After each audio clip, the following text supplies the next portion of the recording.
e resa visibile anche grazie agli organi Abbiamo di dimostrato stampa, per di l'ennesima informazione volta che il Friuli Venezia fare gli Giulia amministratori, nei voi momenti di possiamo difficoltà fare. si unisce, si mette a denominatore comune per aiutare chi ha bisogno. E i borghi hanno un'importanza, secondo il sottoscritto, fondamentale per quanto riguarda il rilancio del turismo della nostra regione. Sono delle bellezze che altri paesi d'Italia non hanno, noi li abbiamo, dobbiamo metterci in rete, fare il sistema e promuovere le nostre eccellenze.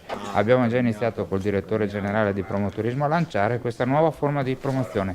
Noi lanciamo i brand presenti in Friuli Venezia Giulia, ce n'è diversi, ce n'è parecchi, sono assolutamente conosciuti, stimati e valorizzati in giro per il mondo.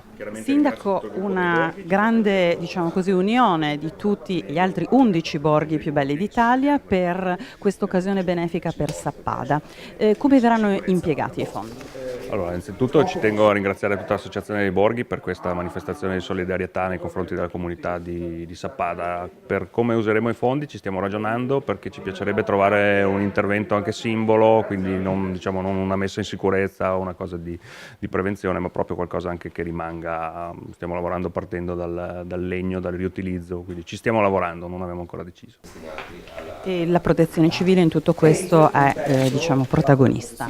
Sì, nel passaggio di regione tra le cose da sistemare, diciamo, c'era anche la gestione della protezione civile e sicuramente abbiamo potuto apprezzare da subito l'efficienza della macchina della protezione civile del Friuli Venezia Giulia. Abbiamo deciso anche noi di ricostituire il gruppo comunale che non c'era e quindi abbiamo visto appunto una gestione dell'emergenza molto efficace e ci piace appunto lavorare per integrarci, per essere anche noi partecipi di questa eccellenza del Friuli Venezia Giulia.